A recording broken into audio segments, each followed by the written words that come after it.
Vous pouvez exprimer votre gratitude à mon égard en soutenant ma chaîne sur Tipeee, le lien est dans la description. N'oubliez pas de liker et de vous abonner si le contenu que je propose vous intéresse. Comme durent être exceptionnels le règne et l'existence du pharaon Khéops, qui fit ériger le plus incroyable monument de tous les temps.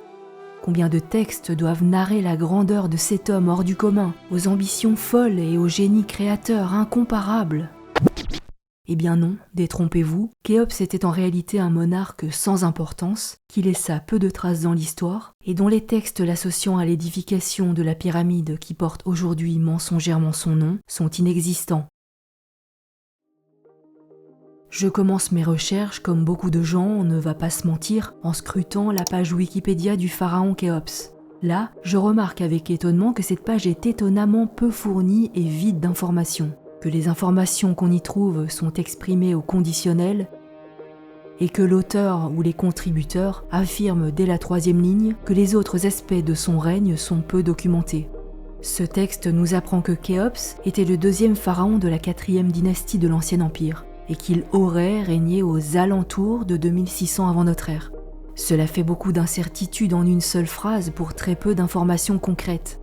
Le reste de l'article n'est que pacotille. Nombre d'épouses incertains, descendance incertaine, une épaisse brume d'ignorance autour de son règne et ses activités politiques. Bref, rien. En tout cas, aucun élément qui ne soit passé à la postérité à part quelques banalités. Et surtout, aucune mention de l'un ou l'autre texte d'époque qui le présenterait comme le bâtisseur de la grande pyramide. On pourrait penser qu'à cette époque lointaine, au 3e millénaire avant notre ère, les vies des pharaons étaient moins documentées que pour Ramsès II par exemple, qui vécut plus d'un millénaire plus tard. Mais en réalité, nous savons bien plus de choses sur la vie de Snéfrou, le père de Khéops, que sur son illustre fils qui aurait fait ériger le plus énigmatique monument de tous les temps. Je continue mes recherches en m'intéressant aux ouvrages qui ont été écrits au sujet de Khéops, en me disant qu'il doit tant y en avoir, que les auteurs ne purent qu'être fascinés et inspirés par l'instigateur du projet architectural le plus ambitieux de tous les temps.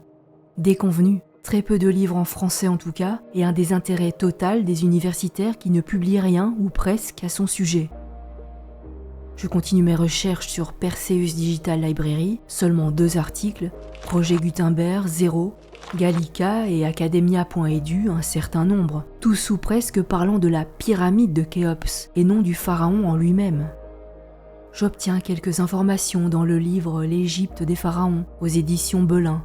Khéops aurait poursuivi la même politique que son père, soit contrôler les routes qui permettaient à l'Égypte de s'approvisionner en cuivre. Et les auteurs précisent ensuite que très peu de documents contemporains concernant la structure de la famille royale de Snéfrou nous sont parvenus, et les éléments qu'ils contiennent ne doivent sûrement pas être pris au pied de la lettre. C'est tout, pas la moindre allusion à un chantier colossal pour la construction d'une pyramide, pas une seule mention des techniques utilisées pour bâtir un édifice présentant autant de spécificités architecturales, scientifiques et numériques. Et dans tous les autres livres que j'ai pu consulter, idem, toujours la même rengaine, pauvre et sans consistance.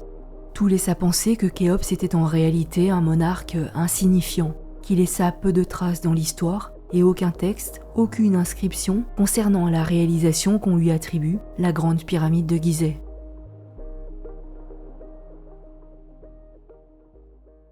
La grande pyramide, son soi-disant grand œuvre, est totalement dénuée d'inscriptions et aucun corps n'y fut retrouvé, alors qu'elle était totalement scellée et inviolée lorsque Al-Mamoun y fit percer une entrée en l'an 820. On sait que les temples égyptiens sont d'ordinaire recouverts d'inscriptions, à outrance, que les pharaons, pour satisfaire leur ego, n'hésitaient pas à placarder leurs cartouches, des inscriptions détaillées de leurs exploits ou des statues colossales sur leurs réalisations, à l'image de Ramsès II et des statues gigantesques à son effigie du temple d'Abou Simbel. Mais Khéops, rien. Est-ce une humilité exacerbée qui le poussa à laisser vierge de toute inscription son extraordinaire édifice funéraire ? Peut-on envisager qu'une telle réalisation reste anonyme ? Dans cette optique, il faut signaler que la Grande Pyramide, dont l'intérieur est dénué de toute inscription, va à l'encontre des conventions égyptiennes funéraires de l'époque, qui voulaient que les tombes soient recouvertes de textes, formules magiques, prières destinées à guider et protéger le défunt dans l'au-delà. En outre, les Égyptiens croyaient qu'il était essentiel que le nom du défunt soit préservé pour garantir son existence éternelle. Si le nom disparaissait, l'âme du défunt risquait de s'effacer et de ne plus bénéficier de la vie éternelle. Tout comme les inscriptions servaient aussi à glorifier et documenter les exploits de la personne décédée. Mais Khéops a préféré rester discret, si bien qu'aucun fait marquant n'ait été relevé lors de son règne. À l'image de la seule représentation dont nous disposons de lui, une minuscule statuette de 7,5 cm de haut, qui fut de plus retrouvée à Abydos et non à Gizeh. Quand je dis que le cartouche de Khéops n'est pas présent dans la Grande Pyramide, c'est vrai que je suis un peu fourbe.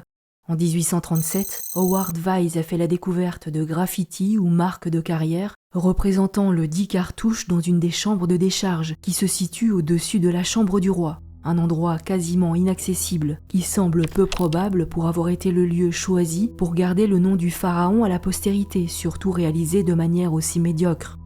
Cette inscription contient en outre une faute d'orthographe, un point entouré d'un cercle à la place d'un cercle vide. Erreur qui n'apparaît que dans 2 ouvrages consacrés aux hiéroglyphes, Voyage de l'Arabie pétrée de Léon de Laborde et le Materia Hieroglyphica de John Gardner Wilkinson. Or ces livres étaient les seuls disponibles sur le sujet en 1837, les seuls qu'ont pu consulter Vyse et son équipe afin de trouver l'orthographe hiéroglyphique du mot Khéops. À cette période, les hiéroglyphes commençaient à peine à être déchiffrés. Il était donc aisé pour Vyse de falsifier une découverte sans que ses contemporains ne détectent la fraude. Notons aussi qu'il n'y a pas eu de témoins extérieurs crédibles lors de la découverte des graffitis, ce qui a permis à Vyse de revendiquer la découverte sans qu'elle ne puisse être vérifiée. Il est aussi important de signaler que Vyse était en concurrence avec d'autres explorateurs et archéologues, notamment Giovanni Battista Caviglia, et il avait grand besoin de faire une découverte majeure pour justifier les dons d'investisseurs financiers dans l'exploration. Il est probable qu'il ait ressenti le besoin de créer une preuve spectaculaire pour assurer sa réputation et obtenir des fonds supplémentaires. C'est donc à cause de cette supercherie presque avérée que la Grande Pyramide fut attribuée à Khéops, et je m'étonne que les scientifiques, toujours en demande de preuves, se soient arrêtés à cette mise en scène médiocre, mais il faut croire que ça les arrangeait. Pourquoi Howard Vyse a-t-il choisi Khéops et pas un autre pharaon pour réaliser son graffiti et faire entrer ce monarque des plus banals dans l'histoire? Pour la simple raison qu'au 5e siècle avant notre ère, Hérodote, dans ses histoires, décrit Khéops comme un tyran qui aurait opprimé son peuple pour construire la pyramide. Si certains y ont vu une allusion à la Grande Pyramide, ce qui est loin d'être le cas, il faut se pencher sur le texte original et tenter d'en comprendre le sens pour en tirer des conclusions. Hérodote a visité l'Égypte vers 450 avant Jésus-Christ, soit environ 2000 ans après le règne de Khéops. Il s'est appuyé sur des récits oraux recueillis auprès d'interlocuteurs locaux. Il est donc probable que ces récits aient été déformés ou altérés par le temps, le folklore et les légendes populaires. Hérodote ne parlait pas l'égyptien et dépendait de traductions, ce qui peut aussi introduire des erreurs dans son récit. De plus, il est souvent difficile de distinguer ce qui, dans ces récits, est de l'ordre du fait historique et ce qui relève de la légende ou de la croyance populaire. Hérodote décrit de plus les techniques de construction de manière naïve, parlant de machines en bois pour hisser les gigantesques blocs de calcaire. Le texte d'Hérodote doit donc être pris avec prudence. La fiabilité de ses sources, les inexactitudes techniques sur la construction en font un récit plus qu'approximatif auquel il ne faut pas attribuer une importance trop grande, mais tout laisse à penser qu'Howard Vyse, de manière sournoise et en toute connaissance de cause, choisit le nom de Khéops en référence à ce texte qui venait appuyer sa fraude.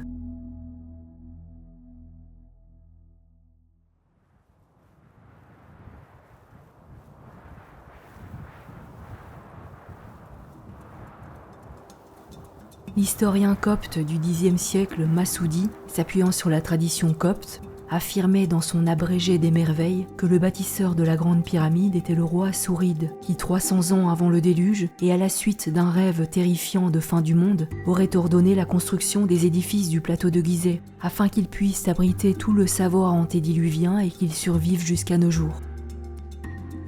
En 1858, l'archéologue français Auguste Mariette découvrit non loin du Grand Sphinx un objet connu sous le nom de stèle de l'inventaire, datant de la 26e dynastie mais étant une copie d'une stèle de la 4e dynastie. Cette trouvaille fait l'effet d'une bombe, dans la mesure où le texte figurant sur la stèle indiquait clairement que le Sphinx, la Grande Pyramide, ainsi que plusieurs structures du plateau de Gizeh existaient depuis bien plus longtemps que le règne de Khéops. Cette découverte bouleversait radicalement la chronologie orthodoxe de l'Égypte antique et menaçait également la thèse universellement acceptée selon laquelle les pyramides de Gizeh avaient été construites pour servir de tombes.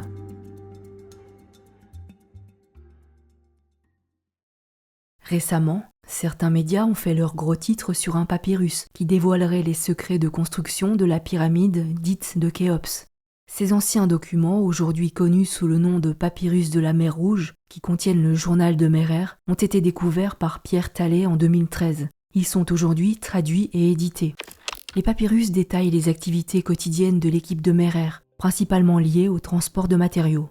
Ceux-ci étaient extraits des carrières de Toura, situées à l'est de Gizeh, et transportés sur le Nil en direction du plateau de Gizeh. Les textes révèlent également des détails sur l'administration égyptienne à cette époque, en montrant comment les équipes de travailleurs étaient organisées et supervisées. Cependant, malgré leur importance historique relative, ils n'offrent aucune preuve concrète que Khéops fut le bâtisseur de la Grande Pyramide de Gizeh. Tout d'abord, les papyrus ne mentionnent jamais directement la construction de la pyramide elle-même. Ils évoquent le transport de matériaux vers un site nommé Horizon de Khéops, Akhet Khufu, qui est généralement interprété comme une référence à la pyramide, mais sans aucune certitude. Le terme Horizon de Khéops pourrait tout aussi bien faire référence à d'autres travaux de construction entrepris à cette époque. Ensuite, bien que les papyrus attestent de la supervision étroite des travaux par des équipes de fonctionnaires, ils ne décrivent en aucun cas la conception architecturale de la Grande Pyramide, ni les phases de sa construction. Les papyrus éclairent surtout sur les aspects pratiques de l'organisation du travail sous Khéops, mais ne livrent pas de preuves tangibles de sa responsabilité directe dans la conception et la réalisation du monument. Si la pyramide avait vraiment été un projet personnel du pharaon, il serait logique que des documents d'époque détaillant sa construction aient été conservés, d'autant plus que d'autres monuments égyptiens importants sont souvent associés à des récits précis sur leurs bâtisseurs. En somme, bien que les papyrus de la mer Rouge soient une source intéressante pour comprendre l'administration et les travaux d'infrastructure de l'époque, ils ne constituent absolument pas une preuve que Khéops fut le bâtisseur de la Grande Pyramide de Gizeh. En conclusion, l'absence totale de textes et de documents contemporains mentionnant Khéops soulève de sérieuses questions sur son rôle en tant que bâtisseur de la Grande Pyramide et son statut de grand pharaon. Contrairement à d'autres monarques dont les règnes sont abondamment documentés, Khéops semble entouré d'un voile de silence historique. Seuls quelques rares textes plus récents, comme ceux d'Hérodote, rédigés des millénaires après son règne et peu fiables, font allusion à son existence et à la construction de la pyramide qui lui est attribuée. Mais l'absence de documents égyptiens d'époque soulève l'hypothèse qu'il pourrait avoir été un souverain de moindre importance, voire un simple usurpateur dans la lignée des pharaons bâtisseurs.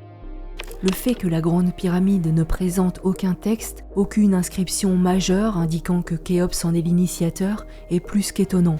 Les pharaons de l'Ancien Empire, comme les souverains qui les ont précédés et suivis, ont laissé des traces indéniables de leur règne, tant sur leurs monuments que dans des archives écrites. L'absence de telles mentions concernant Khéops est frappante et jette un sérieux doute sur sa prétendue paternité de l'édifice. Ce manque de documentation laisse la porte ouverte à l'hypothèse, voire la certitude que Khéops n'était pas le bâtisseur de la Grande Pyramide, mais plutôt un pharaon de moindre envergure, quasiment oublié par l'histoire et dont le rôle aurait été amplifié par des récits tardifs et la fraude d'Howard Wise.